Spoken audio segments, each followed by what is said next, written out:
జనసేన పార్టీకి గాజు గ్లాస్ గుర్తు కేటాయించడం పట్ల అభ్యంతరం వ్యక్తం చేస్తున్నారు రాష్ట్రీయ ప్రజా కాంగ్రెస్ వ్యవస్థాపక అధ్యక్షులు మేడా శ్రీనివాస్.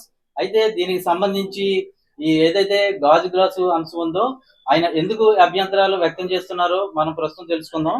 మనతో రాష్ట్రీయ ప్రజా కాంగ్రెస్ వ్యవస్థాపక అధ్యక్షులు మేడా శ్రీనివాస్ ఉన్నారు, వారిని అడిగి తెలుసుకుందాం. సార్ చెప్పండి, ఈ గాజు గ్లాస్ గుర్తుని జనసేన పార్టీకి కేటాయించడం పట్ల మీరు ఎందుకు అభ్యంతరం వ్యక్తం చేస్తారు?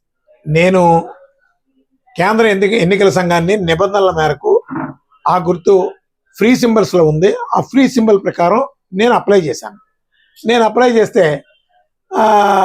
నా తర్వాత నేను అప్లై చేయడానికి ముందు కానీ ఆ తర్వాత చాలా రోజులు కానీ అసలు ఆ గుర్తు కోసం అప్లై చేసినటువంటి వాళ్ళు లేరు. నేను మే నెల 2023వ తారీఖున నేను అప్లై చేశాను. అలాగే 2023 డిసెంబర్ 12వ తారీఖుని జనసేన అప్లై చేసింది. నేను 2000 సంవత్సరంలో నాకు ఎన్నికల కమిషన్ రిజిస్ట్రేషన్ ఇచ్చింది. అప్పటి నుంచి ఈ రోజు వరకు కూడా నిబంధనల ప్రకారం ఎన్నికల సంఘానికి నేను ప్రతిదీ ఎన్నికల నిబంధనల ప్రకారం నడుచుకుంటున్నాను. అన్ని ఎన్నికల్లో నేను పోటీ చేస్తున్నాను. ఒక సిద్ధాంతాలతో మేము రాజకీయ పార్టీని ముందుకు నడిపిస్తున్నాం. మరి చట్ట ప్రకారం రిప్రజెంటేషన్ ఆఫ్ పీపుల్ యాక్ట్ అందరికీ సమానంగా వర్తించాలి. ఎన్నికల సంఘం పవన్ కళ్యాణ్ గారికి ఒక ప్రత్యేక అభిమానం ఎందుకు చూపిస్తుందో అర్థం కావడం లేదు. దాన్ని నేను క్వశ్చన్ చేశాను. నాకు సరైన సమాధానం రాక నేను న్యాయస్థానాన్ని ఆశ్రయించాను. 100% చట్టబద్ధంగా ఆ గుర్తు ఫ్రీ సింబల్స్లో ఉంది కాబట్టి నాకు ముందు ఎవరు అడగలేదు కాబట్టి ఖచ్చితంగా నాకే ఇవ్వాలి. దానికోసం నేను న్యాయస్థానాన్ని ఆశ్రయించాను. ప్రస్తుతం న్యాయస్థానాన్ని ఆశ్రయించానంటున్నారు. దీనిపై ఎటువంటి న్యాయ పోరాటానికి అయితే శ్రీకారం చుట్టారు?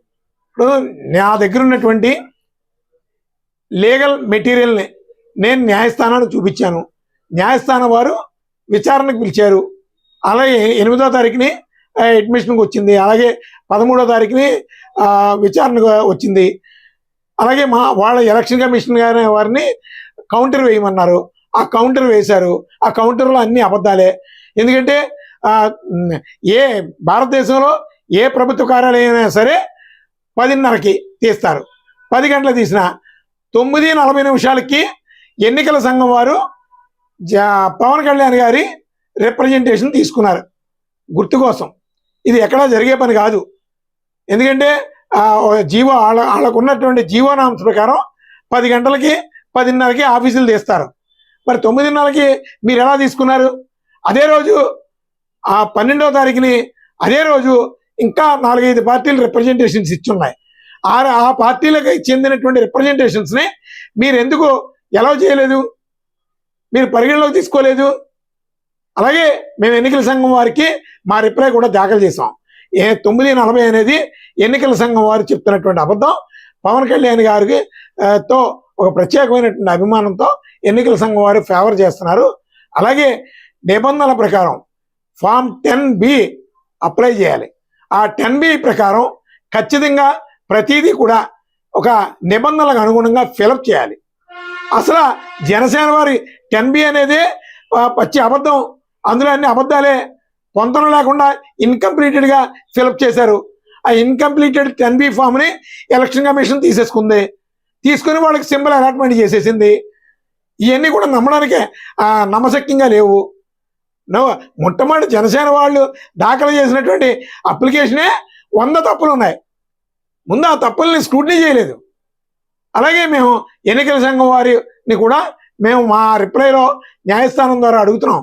ఆ రోజు జనసేన వారు మీకు ఎన్ని గంటలకి మీకు అప్లికేషన్ దాఖలు చేశారు? అలాగే ఆ రోజు సీసీ ఫుటేజీలు, విజిటర్ రిజిస్టర్స్, అలాగే ఇతర ప్రక్రియకి సంబంధించినటువంటి వివరాలన్నీ కూడా న్యాయస్థానంలో దాఖలుపరచమని చెప్పి మేము ఈరోజు ఫైల్ చేయడం జరిగింది. అది మరలా సోమవారం నాటికి విచారణకి ఉంది. ఏదైతే గాజు గ్లాస్ గుర్తు అంశం ఉందో దీనిపై అయితే ఎలక్షన్ కమిషన్ జనసేన పార్టీకి అయితే అనుకూలంగా ఈ గుర్తుని కేటాయించడం జరిగిందని మేడ శ్రీనివాస్ ఆరోపిస్తున్నారు. దీనిపై తాను న్యాయ పోరాటానికి సిద్ధమయ్యానని, ప్రస్తుతం అయితే హైకోర్టులో దీనికి సంబంధించిన ప్రాసెస్ అయితే జరుగుతుందని, ఖచ్చితంగా ఈ అంశంపై పోరాడి తీరుతానని, న్యాయం జరిగేంత వరకు కూడా ఈ అంశాన్ని మరింత పకడ్బందీగా దీనిపై న్యాయ పోరాటం చేస్తానని రాష్ట్రీయ ప్రజా కాంగ్రెస్ వ్యవస్థాపక అధ్యక్షులు మేడా శ్రీనివాస్ చెప్తున్నారు. రాజమండ్రి నుంచి విజయకృష్ణ ఐ డ్రీమ్.